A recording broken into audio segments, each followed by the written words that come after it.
Welcome back to my YouTube channel mathematics by Sanaullah. जैसा कि हम डायरेक्ट टेस्ट की सब्सक्राइब के लिए प्रिपरेशन कर रहे हैं, स्पेशली फ़ेज़ 1, क्योंकि इसमें हम बेसिक मैथ कवर कर रहे हैं। फ़ेज़ 2 में फर्स्ट ईयर और इंटर की मैथमेटिक्स होती है, तो उस वजह से हमने उसको कवर नहीं किया। तो फ़ेज़ 1 में जो भी डिपार्टमेंट आते हैं आपको पता है वो कौन कौन से हैं, वो मेंशन है ऑलरेडी एडवर्टाइज में। तो आपके पास हमने जो किए हैं अभी तक, मैनुअल को फ़िलहाल हम फॉलो कर रहे हैं और मैनुअल के अलावा भी कुछ टॉपिक्स हम कवर करेंगे। आज के लिए हम मैनुअल को छोड़ के जो चीज़ यूज़ होती है मैनुअल में या बाकी सवालों में भी, वो होते हैं वर्ड प्रॉब्लम्स। तो वर्ड प्रॉब्लम्स में इशू क्या है कि अब बहुत सारे स्टूडेंट ने मुझे मैसेजेस किए हैं कि मोस्टली यही आते हैं कि वर्ड प्रॉब्लम उनको समझ नहीं आते हैं, उनकी लैंग्वेज समझ नहीं आती है, उनके जो टर्म्स होते हैं वो समझ नहीं आते। तो इसलिए मैंने एक स्पेशल वीडियो सोचा है कि वो बनाऊँ जिसमें डिस्कस करेंगे वर्ड प्रॉब्लम किस किस्म के होते हैं और उनकी क्या लैंग्वेज होती है। एटलीस्ट मेरे लिहाज से क्या होती है, और शायद वो आपको भी क्लियर हो जाए। तो पहले ये है कि हम टर्म्स देखते हैं, वो टर्म्स कौन कौन से यूज़ होते हैं। कुछ एक बुक में है तो मैं पहले वो दिखा देता हूँ कि बुक में क्या मेंशन है, उसके अलावा क्या होते हैं, फिर हम उसमें डिस्कस करेंगे। तो इस बुक में जो मेंशनड है इंग्लिश के वर्ड कौन कौन से होते हैं, is, was, will be, had, has, will, have, is equal to, is, then. अब ये जो भी हैं वो सारे इक्वल के लिए यूज़ होते हैं। तो इस वजह से जब ये भी इनमें से कोई भी वर्ड आएगा तो हम समझेंगे कि वहाँ पे मैथमेटिकली उसका मतलब ये होगा कि वो इक्वल की बात कर रहे हैं। अच्छा, ये बुक कौन सा है? बुक वही है जो मैंने पहले मेंशन किया हुआ है, और मैंने अलग से इसकी लिंक भी ड्राइव की सेंड की हुई है। तो वहाँ पे जो भी आप डाउनलोड करना चाहते हैं वो परमिशन आ जाती है मेरे पास ईमेल में, फिर मैं उसको एक्सेस करवा देता हूँ। वो ठीक है, आप हो जाएगा। अब इस बुक से हम कर रहे हैं कि इस बुक में क्या क्या मेंशन है। सिमिलरली एडिशन के लिए हमें बताएंगे, मोस्टली हमें पता है प्लस का आ गया है तो वो तो ऑब्वियस है, मगर मोर का आ जाए या सम का आ जाए या इंक्रीज़ का आ जाए या ऐड कर रहे हैं, और ऐड का मतलब हमें पता है प्लस ही होता है। और एक्सीड स्पेशली वर्ड हो या रिसीव हो, तो कोई अमाउंट होगा तो वो रिसीव होगा, कोई नंबर होगा तो वो एक्सीड होगा, एज होगी तो वो ओल्डर होगा। ठीक है, गॉड का कोई चीज़ मिल जाएगी तो हमें वो गॉड कहेंगे। इसके अलावा फर्दर देन होगा, ग्रेटर देन होगा, ये सारे। अब ग्रेटर देन ठीक है, यहाँ पे नहीं होना चाहिए, ग्रेटर के लिए हमारे पास अलग से होता है वैसे, मगर इसकी मीनिंग क्या होगी उस लिहाज से वो वर्ड यूज़ हो सकता है, उस के लिए हम करेंगे प्लस।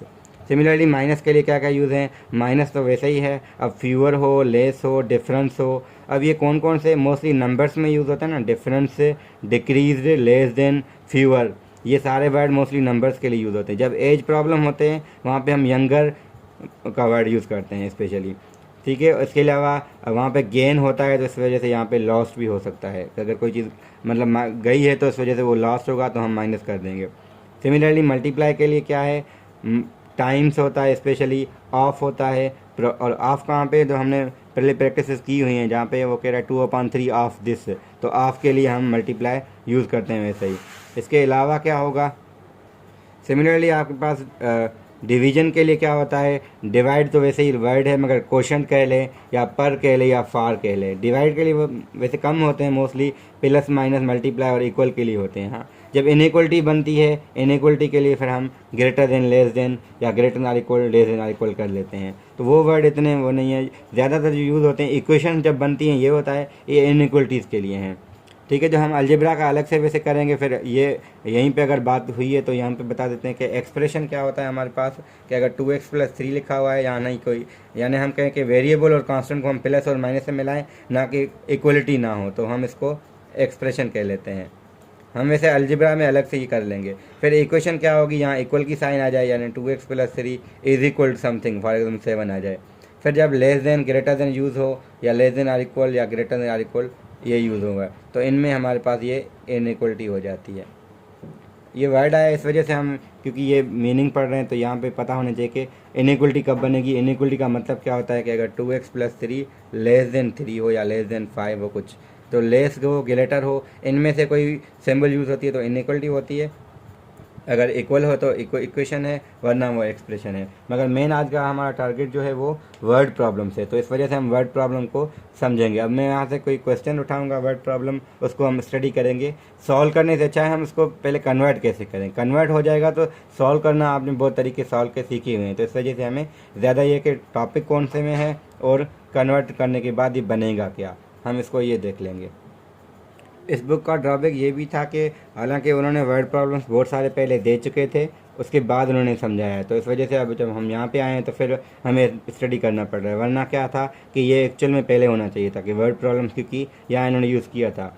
जब भी देखें 1/12 ऑफ था तो हम मल्टीप्लाई कर देते, ये ना हमने सवाल ये किए हुए हैं पहले से, मगर इसको हमने अलग से नहीं दिखा के हमें इधर वर्ड प्रॉब्लम देखे। हाँ, हमने कन्वर्ट करके इसको सॉल्व कर लिया था। अगर हम इस लैंग्वेज को पहले देखते जो हमने डिस्कस किया अभी, तो उसको अगर हम उस लिहाज से देखें तो ये बन जाएगा 5/8 ऑफ 24। ऑफ का मतलब है मल्टीप्लाई, तो 5/8 multiply by 24 is equal word हुआ है तो इक्वेशन आ जाएगी, बराबर आ जाएगी सिंबल। फिर 15/7 ऑफ, फिर वाट नंबर। जब भी कोई वाट हो तो हम इसके यहाँ अननोन हो तो हम वहाँ पे एक्स या वाई लगा देते हैं। तो इसलिए अगर इसको देखें तो हमारे पास इक्वेशन क्या बनेगी, 5/8 ऑफ 24 इज़ 15/7 ऑफ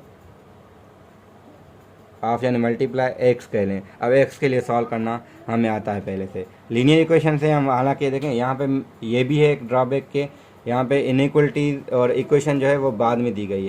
तो इक्वेशन जो लीनियर है वो, अच्छा हमने ये तो डिस्कस कर लिया कि वर्ड कौन कौन से यूज़ होंगे। अगर इस वर्ड का हम समझ लें कि वर्ड प्रॉब्लम, ठीक है, या प्रॉब्लम्स तो हम ज़्यादा हो जाते हैं। वर्ड प्रॉब्लम क्या होता है तो हम समझते हैं कि अगर कोई आपका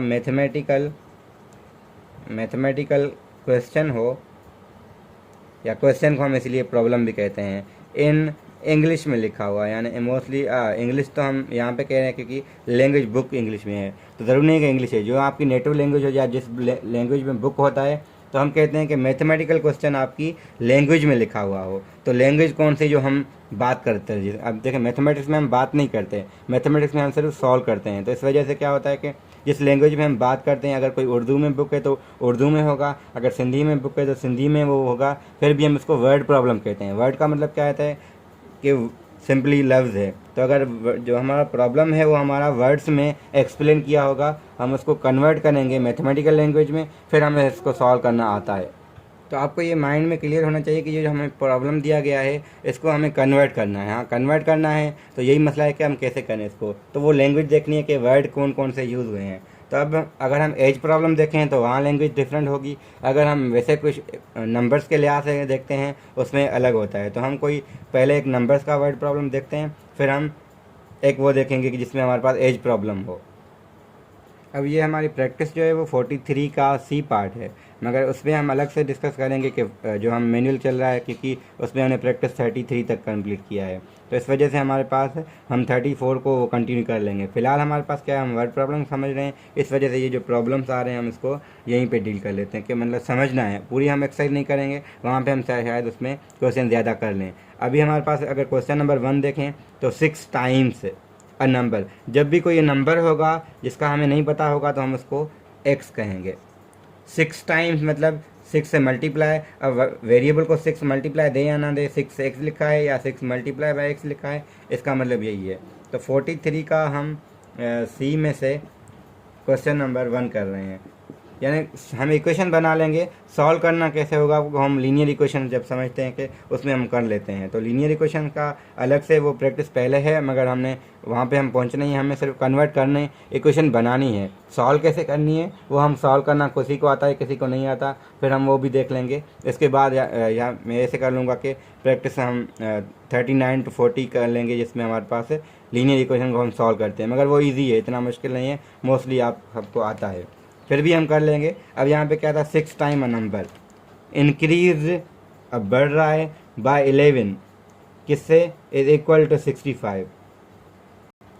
अब कह रहे हैं 6 टाइम अ नंबर जो था वो 11 बढ़ रहा है, तो 11 बढ़ रहा है, क्या हो रहा है, किसके बराबर, इज इक्वल टू 65 के बराबर हो रहा है। अब वो नंबर क्या था, अब सॉल्व करना कैसे है वो हम यहीं पे ठीक है देख लेते हैं। इसके लिए कैसे सॉल्व करते हैं, यानी हमारे पास ये लीनियर इक्वेशन है। लीनियर इक्वेशन को कैसे सॉल्व करते हैं, यहाँ हम अगर कर लेते हैं तो हम फिर वो प्रैक्टिस हमें करने की ज़रूरत नहीं पड़ेगी। ये एक्चुअल में कॉम्बिनेशन है, मगर वहाँ पे मैं क्या करता हूँ कि हर किसी का टाइप बताता हूँ। ये एक्चुअल में 2-3 टाइप का दो टाइप का कॉम्बिनेशन है। हम अलग अलग टाइप का देखते हैं, फिर वो उसमें कर लेते हैं। इसको सॉल्व कैसे करना है, 6x इज इक्वल टू 11 वहाँ जाएगा, 65 माइनस 11, तो 6x मिलेगा हमें 54, तो x मिलेगा हमें 54 डिवाइडेड बाय 6, यानी 9। जिसको ये नहीं तरीका समझ आ रहा है यानी लीनियर इक्वेशन कैसे सॉल्व करनी है वो परेशान ना हो, हम वो प्रैक्टिस करेंगे तो आपको क्लियर हो जाएगा कि एक्चुअल में लीनियर इक्वेशन सॉल्व कैसे होती है। तो वो असल में क्या था, हमारे पास एक ये टाइप होता है जिसको हम यहाँ से सॉल्व करते हैं, एक टाइप होता है प्लस वाला, फिर हम उसको अलग से डील कर लेंगे कि क्योंकि वहाँ पे जो सवाल गिवन है उस लिहाज से हम उसको डील करेंगे। फिलहाल हमारे पास ये था कि इक्वेशन हम बनाएं कैसे। तो ये हमने बनाया 6 time a number increase by this is equal to 16। अगर ये कहता है कि इंक्रीज हो रहा है इस नंबर से, फिर आगे हम इक्वल लगा के उसमें ऐड कर लेते, यहाँ पे ऐसा कुछ नहीं था। फिर अगर दूसरा देखें हम, ये नहीं है कि हमने यहाँ अगर किसी को क्लियर नहीं हुआ तो हम क्वेश्चन नंबर 2 देख लेते हैं। फाइंड अ नंबर, नंबर कौन सा है, हमने कहा क्वेश्चन नंबर 2 में वो x नंबर है। उस x में क्या हो रहा है, विच मैन मल्टीप्लाई बाय 11, अगर हम उसको 11 से मल्टीप्लाई कर रहे हैं, देन डिमिनिश बाय 18, तो क्या हो रहा है वो 18 से हम उसमें से कम कर रहे हैं, इज इक्वल टू 15। आगे हम सॉल्व करना हमें आता है। डिमिनिश का देखें, वर्ड डिमिनिश के लिए भी हम माइनस करते हैं, लेस कहें या डिक्रीज कहें, तो वर्ड बहुत सारे हैं हमने जो देखे हुए हैं। इस मैनुअल में भी आप देख सकते हैं जो हमने देखा था कि क्या क्या वर्ड यूज़ होते हैं प्लस के लिए, माइनस के लिए और स्पेशली मल्टीप्लाई के लिए। यहाँ टाइम्स नहीं था, मल्टीप्लाई डायरेक्टली लिखा था उन्होंने। तो a number is multiply by 11, diminish यानी उसको हम कम कर रहे हैं 18 से, 18 नंबर उसको कम कर रहे हैं उसमें से, तो किसके बराबर आ रहा है, 15 के बराबर आ रहा है। तो हम इसको सॉल्व कर सकते हैं। अब जब भी एक्सीड करेगा, आप क्वेश्चन नंबर 4 को लिखें, ना one number exceed another, ठीक है, बाय 3 एंड देयर सम। यहाँ पे फिर क्या है कि हम इसको साइमल्टेनियस इक्वेशंस कहते हैं, क्योंकि यहाँ दो वेरिएबल यूज है, एक नंबर था दूसरे से वो हो रहा है, तो हम एक को x कहेंगे दूसरे को y कहेंगे। x जो है वो y से 3 ज़्यादा है, तो अगर y से 3 ज़्यादा है, अगर हम y को वो 3 दे देते हैं तो दोनों इक्वल हो जाएंगे, क्योंकि ये इससे 3 ज़्यादा, y से 3 ज़्यादा था, अगर y को हमने 3 दे दिए तो दोनों इक्वल हो जाएंगे, या x में से माइनस करेंगे फिर भी वो y के इक्वल हो जाता। दूसरा क्या है, सम देयर सम इज, उनका सम यानी x plus Y is equal to 27 आ रहा है। हमें वो नंबर ढूंढने हैं, वो हमें सॉल्व करना कैसे करनी है, वो हम सिस्टम ऑफ इक्वेशन यानी जब इसको हम सिस्टम ऑफ इक्वेशंस कहते हैं ना, तो इसको हम सॉल्व करें कैसे करें वो भी तरीका है। एक तो तरीका ये है कि हम x की वैल्यू यहाँ रखें तो हमें y की वैल्यू डायरेक्टली मिलेगी, मगर वो हम अलग से देखेंगे। तो कन्वर्ट करना आपको आना चाहिए कि मीनिंग क्या है। जब एक नंबर की बात होगी तो हम x कहेंगे, दो नंबर होंगे तो x और y कहेंगे, जब स्क्वायर कहेंगे तो हम इसका स्क्वायर करेंगे, सम कहेंगे तो हम प्लस कर लेंगे। तो वही वर्ड्स हैं जो हमने डिस्कस किए हुए हैं। अब मैं यहाँ पे वीडियो लेंथ नहीं देख रहा, मेरा कॉन्सेप्ट ये है कि हम प्रॉब्लम को समझे कि वर्ड प्रॉब्लम होता क्या है असल में। तो यहाँ हम इक्वेशंस बना रहे हैं, सॉल्व कैसे करनी है वो आप उसके लिए थोड़ा मतलब वेट कर लें कि या हम जब वहाँ पे पहुँचे तो हम वो कर लेंगे। जब हमने लीनियर इक्वेशन की तो वहाँ पे मैं साइमल्टेनियस इक्वेशन भी करवा लूँगा। फ़िलहाल हम वर्ड प्रॉब्लम का इशू आ रहा है जिन को, उनके लिए ये है कि वो अभी क्योंकि उनका ब्रेक लग रहा है प्रैक्टिस में, उनकी प्रैक्टिस नहीं सही नहीं हो रही क्योंकि उनको वर्ड प्रॉब्लम समझ नहीं आ रहे हैं। तो इस वजह से मैंने सोचा है कि उनके लिए एक ये है कि वो तो आगे चले जाएं, बाकी जिनको नहीं आता हम वो भी क्योंकि वो शुरू से पढ़ रहे हैं तो वो कंटिन्यू कर लेंगे यहाँ से। ठीक है, तो हमारे पास ये हमने देखे नंबर्स के केस में, जब भी वर्ड नंबर्स के लिए होगा तो एक्सीड वर्ड यूज़ होगा, डिमिनिश वर्ड यूज़ होगा, या डायरेक्टली मल्टीप्लाई वर्ड था, फिर सम यूज़ हो रहा है। फिर जब एज प्रॉब्लम्स होते हैं तो एज में हम ये नहीं करते, तो एज के लिए एक प्रैक्टिस यहाँ गिवन है तो हम उसमें से क्वेश्चन कुछ करते हैं। तो प्रैक्टिस नंबर 47 है, अब वो भी हम अलग से करेंगे जब यहाँ पे हम पहुँचेंगे। फ़िलहाल हम 33 पे हैं। तो अब इसमें एज प्रॉब्लम को समझने के लिए हमें पता है ओल्ड वर्ड यूज़ होगा या ओल्डर वर्ड यूज़ होगा या यंगर होगा, तो और इसके अलावा एल्डर भी हम कहते हैं। तो कभी एल्डर होगा कभी ओल्डर होगा, तो दोनों में सेम होता है, हम प्लस ही करते हैं। अब यहाँ पे सवाल है, अब boy is 5 times old age sister. तो अगर बॉय के लिए हमने बी कहा है, सिस्टर के लिए हम एस कह रहे हैं, तो बॉय क्या है वो 5 के लिए हम मोस्टली क्या था 5 हम ऐसे लिखते हैं और एस के लिए हम ये कर रहे हैं। तो 5 टाइम द सिस्टर है, एक ये क्वेश्चन बनी है। दूसरी कह रहे हैं कि 2 ईयर्स अगो, अब 2 साल पहले हमने एज क्योंकि इसकी ये ली हुई है, इनमें एक रिलेशन ये है, एक्चुअल में इनकी ये एज है। 2 साल पहले क्या होगा, बी में से भी 2 माइनस होंगे, एस में से भी 2 माइनस होंगे। अगर इनका सम कहता है तो हम कहेंगे सम इसका इक्वल है 170 के, हालांकि 170 के नहीं है, यहाँ पे स्क्वायर है। वैसे मैं स्क्वायर से अवॉइड कर रहा था क्योंकि ये सवाल जो है पहला सवाल इस पे, बाकी सारे लीनियर बन रही हैं, तो ज़रूरी नहीं है कि लीनियर ही बने, मगर इसको अगर हम देखें तो ये कि दोनों में से अगर हम 2 ईयर्स माइनस करते हैं तो sum of the square of their ages is 170। Age के लिए हमने इक्वल लगा दिया है। तो इस पर क्या था कि 2 ईयर्स अगो हमने कहा दोनों में से 2 माइनस किए, सम दोनों में प्लस दे दी। किस में सम देना है? Plus square of their edges, उनके जो 2 साल पहले एज थी उनका स्क्वायर करके उनमें सम करना है, इज़ 170। तो इसलिए ये इक्वेशन बनी। सॉल्व कैसे करनी है वो हम देख लेंगे। फिर दूसरा क्वेश्चन है, तो इसमें हमारे पास तो क्वेश्चन नंबर 2 है, a girl is 18 years younger than his mother. तो अगर हम मदर के लिए एम, गर्ल के लिए जी लगा रहे हैं, तो देखिए मदर क्या होगी, वो गर्ल से 18 ज़्यादा कहें, या इसको आप ऐसे कह सकते हैं जो गर्ल है वो मदर से 18 यंगर है। तो मदर के लिहाज से देखें तो मदर ओल्डर हो जाएगी, गर्ल के लिहाज से देखें वो यंगर होगी। तो यंगर के केस में हम माइनस यहाँ कर लेंगे, अगर ओल्डर के केस में ये कर लेंगे। ये हमने क्यों यूज़ किया है दोनों, क्योंकि पता यहाँ पे हमें फाइंड गर्ल करना था, age of the girl find करनी है। तो इस वजह से अच्छा ये होगा कि हम ये यूज़ करें, हालांकि वो ये बन रहा है, मगर हम इसको ऐसे भी दे सकते हैं। अगर क्योंकि गर्ल मदर से 18 कम है तो मदर गर्ल से 18 ज़्यादा होगी। उन्होंने वर्ड ये लिखा था, मगर हम इसको ऐसे लेंगे क्यों, क्योंकि फाइंड क्या करना होता है हम वो भी देखते हैं। इसके अलावा दूसरी क्या थी, इन 3 ईयर्स। अब 3 साल गुजरेंगे तो दोनों की एज क्या होंगी, वैसे वर्ड लिखा है इन 3 ईयर्स, जब 3 ईयर्स होगा, लेकिन अगो में हम माइनस करते हैं दोनों साल, क्योंकि अगो में हमें पता है 2 साल कम होंगे दोनों की एज में से, क्योंकि प्रेजेंट एज हमने ये ली थी। अगर इन 3 ईयर्स होगा तो एम में भी ऑब्वियस है वो 3 ईयर्स ऐड होंगे, गर्ल में भी 3 ईयर्स ऐड होंगे। उसके बाद हो क्या रहा है, 3 साल के बाद उनमें जो रिलेशन बन रहा है वो ये है कि sum of their ages will be 48। जो यानी दोनों का अगर 3 साल बाद क्या होगा, सम मिला के वो 48 के इक्वल आ रहा है। ठीक है, तो हम यहाँ पे लिख सकते हैं कि दोनों में हमने जो लिखा था m+3 और g+3 इज इक्वल 48, ये हमने बाद में क्या है, पहले हमने लिखा g+3 एक हुआ, एक m+3, दोनों का सम कहा था तो हमने प्लस कर दिया, इज इक्वल टू 48। अब हमें गर्ल की एज फाइंड करनी है। तो अच्छा ये होगा कि हम ये जो mother is equal to girl plus 18 है तो यहाँ हम रख लेंगे। फ़ायदा क्या होगा, डायरेक्टली हमें गर्ल की एज मिलेगी। हाँ, अगर मदर की पूछता तो हम ये वैल्यू यहाँ रखते। तो एक ये तरीका होता है। सब्स्टिट्यूट करना कैसे है वो हमें पता है, मोस्टली m की वैल्यू ये पूरी रखेंगे तो ये सारी इक्वेशन g में बन जाएगी, और हमें फाइंड भी गर्ल की एज करनी है। ज़रूरी नहीं कि ऐसा हो, अगर मदर के लिए पूछता है तो फिर हम ये वैल्यू यहाँ रखेंगे ताकि हमें मदर की एज मिल जाए। तो वो भी एक क्लेवरिटी होती है कि हमें देखना होता है सवाल में मिला क्या हुआ है और फाइंड क्या करना है, तो उस लिहाज से हम सब्स्टिट्यूट करते हैं वैल्यूज। तो एज प्रॉब्लम से हमारे पास मोस्टली ऐसे होता है। अब बाकी क्वेश्चन हम कर नहीं रहे हैं, सिर्फ 1-2 देख रहे हैं कि उनमें क्या वर्डिंग यूज़ हो रही है।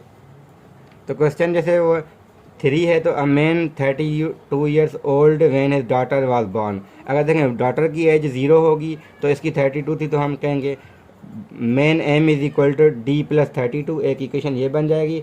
फिर he is 5 times now age, अब देखिए ये जो है अभी के लिए कह रहे हैं, तो हमने जो प्रेजेंट एज है वो मैन की m है, तो m is equal to 5 times मतलब मल्टीप्लाई इज डॉटर। तो एक इक्वेशन हम सिर्फ इक्वेशन बनाते हैं। अब क्या है हमारे पास, एक लिखा था कि जो मैन है वो गर्ल यानी डॉटर या गर्ल से वो 32 ईयर्स ज़्यादा है। इसके अलावा मैन खुद जो है वो 5 टाइम्स द गर्ल भी है यानी डॉटर भी है। तो गर्ल के लिए डी लिखें भी ठीक है और जी लिखें भी ठीक है, कोई फ़र्क नहीं पड़ेगा। तो यहाँ पे क्या था, 5 टाइम्स मतलब मल्टीप्लाई और जी। अब मल्टीप्लाई मोस्टली वेरिएबल के केस में हम नहीं लिखते, यहाँ पे मैं अलग से मिटा के नहीं लिखा क्योंकि सिर्फ इक्वेशन हमें देखनी है, और ये क्वेश्चन नंबर 3 था इसका। तो इक्वेशन आपने बना ली तो आपको सॉल्व करना आता है या नहीं आता तो हम वो देख लेंगे कि वैल्यू सब्स्टिट्यूट हम कर लेते हैं। तो वो भी हम जब साइमल्टेनियस इक्वेशन करेंगे उनके दोनों मेथड कर लेंगे, एक एलिमिनेशन होता है एक सब्स्टिट्यूशन, क्योंकि मैट्रिक की मैथ में हम वो भी डिस्कस कर लेंगे। फिलहाल हमारा क्या है इसमें टारगेट के वर्ड प्रॉब्लम को हम समझें। तो अब हमारे पास क्वेश्चन 4 जैसे, अब यहाँ पे वेरिएबल कुछ ज़्यादा यूज़ हो रहे हैं तो हम वही स्टेप वाइज करते रहेंगे। फिर सब्स्टिट्यूशन मेथड हमें पता है कि क्या, जब हम सब्स्टिट्यूशन मेथड भी कर लेंगे तब हम एज प्रॉब्लम्स को डिस्कस करेंगे। तो ये क्वेश्चन मैं आगे करवाऊंगा आपको, जिनको इश्यूज हो रहे हैं वो देख लें। फ़िलहाल मोस्टली क्या होगा, हम जितने भी यूज़ हो ना लोग, अब यहाँ पे मदर है और कोई ए है बंदा है, ए के लिए ए ही रखें, उसकी मदर के लिए एम रखा, उसकी ब्रदर के लिए बी रखा, उसकी सिस्टर के लिए एस रख दिया। फिर इक्वेशन जो बनती रहें वो बनाते जाएं, फिर वैल्यू सब्स्टिट्यूट करते जाएं, आपको वो वैल्यू मिलता रहेगा। तो ये इतना मुश्किल है नहीं सवाल। तो सिमिलरली जो बाकी क्वेश्चन भी है, मोस्टली क्या होगा कि एज में हमारे पास ओल्डर और यंगर वर्ड यूज़ होता है। जब इन डैश ईयर्स होगा तो हम ऐड करेंगे दोनों में वो साल, और जब इतने साल पहले यानी डैश ईयर्स अगो होगा तो हम उतने वो माइनस कर लेंगे दोनों में से। यानी हम जब भी प्रेजेंट एज लेंगे वो एज अ वेरिएबल लेंगे। ऐसा नहीं है कि अब हमारे पास वो 5G ये 5S है, ये इनमें एक रिलेशन है। इनकी प्रेजेंट एज हमने ऐसे ली है या फिर M और G ली है या M और D ली है, तो हम प्रेजेंट एज को हम सिंपल वेरिएबल लेते हैं, ना कि प्लस या माइनस करके फ़िलहाल। तो ये हमारे पास बहुत सारे ऐसे कर सकते हैं आप। वर्ड प्रॉब्लम मोस्टली एज में आ जाते हैं, और नंबर्स के केस में हमने देख लिया है कि क्या क्या होता है। तो वीडियो की स्ट्रेंथ है कि वीडियो 20 मिनट्स तक बन चुका है। मेरा टारगेट ये था कि वर्ड प्रॉब्लम को हम समझें। अगर फिर भी आपका कोई मसला हो रहा है तो मैंने कॉन्टेक्ट दिया हुआ है, आप डिस्कस कर सकते हैं या मुझे वो वर्ड प्रॉब्लम भेज सकते हैं। उनमें शायद वो डिफरेंट कॉन्सेप्ट हो या कोई डिफरेंट वर्डिंग भी हो सकती है, फिर हम उसको भी डिस्कस कर लेंगे। Thank you.